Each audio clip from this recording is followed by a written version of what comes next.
ঈদের চতুর্থ দিনেও রাজধানীর পর্যটন কেন্দ্রগুলোতে ভিড় করছেন দর্শনার্থীরা।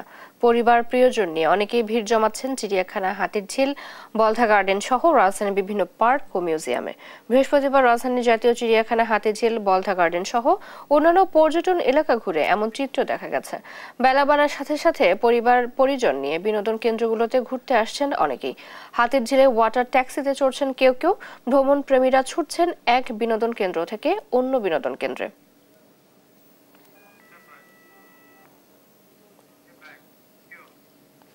এবারে এই বিষয়ে জানাতে জাতীয় চিড়িয়াখানায় রয়েছেন আমাদের সহকর্মী হাসান মাহমুদ। কথা বলবো তার সাথে।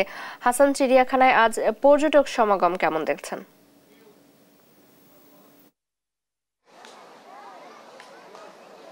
চৈতি, আপনাকে ধন্যবাদ। আপনি যেমনটা বলছিলেন যে চিড়িয়াখানায় কিন্তু মানুষের যে সমাগম সেটাই কিন্তু কয়েক গুণ বেড়েছে। আমরা গতকালকে এবং এর আগের 2 দিন এবং একই সাথে ঈদের দিনে আমরা দেখেছি প্রচুর পরিমাণে মানুষ কিন্তু চিড়িয়াখানায় এসেছিলেন। এবং আজকের সকাল 9টা থেকে যখন খুলে দেওয়া হয়েছে তখন কিন্তু আমরা দেখছি যে মানুষের যে ভিড় সেটি কিন্তু ধীরে ধীরে বাড়তে শুরু করেছে। এবং এই দুপুরেও কিন্তু ব্যাপক মানুষ চিড়িয়াখানার ভিতরে অবস্থান করছেন এবং সময়ের সাথে সাথে সেই সংখ্যাটা কিন্তু ধীরে ধীরে বাড়ছে। এবং প্রত্যেকটা প্রাণীর খাঁচায় আমরা দেখছি যে দর্শনার্থী উপচে পড়া ভিড় আমরা কিন্তু এখন পর্যন্ত লক্ষ্য করছি এখানে।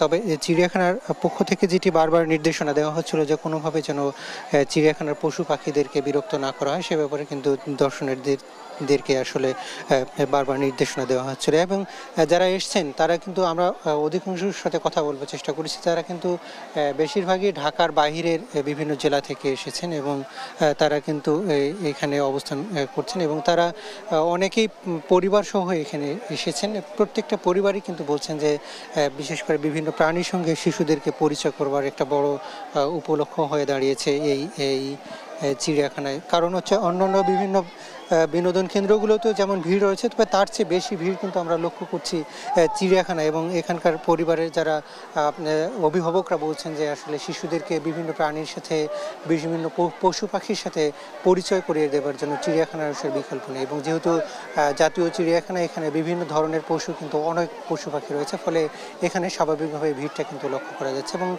আমরা জানি যে আজকে সন্ধ্যা 6টা পর্যন্ত এই চিড়িয়াখানা খোলা থাকবে এবং আগামী আরও কয়েকদিন অর্থাৎ রবিবারের আগ পর্যন্ত কিন্তু চিড়িয়াখানা খোলা থাকছে সন্ধ্যা 6টা পর্যন্ত। এরপরে হয়তো চিড়িয়াখানার পক্ষ থেকে নতুন শিডিউল ঘোষণা করা হবে। তো এই ছিল আমার কাছে এখান থেকে সবশেষ পরিস্থিতি। চৈতি। হাসান, ধন্যবাদ আপনাকে। ঈদ আনন্দ উদযাপনে বিনোদন কেন্দ্রগুলোতে যে পর্যটকদের সমাগম, সে খবর জানাচ্ছিলেন সহকর্মী হাসান মাহমুদ।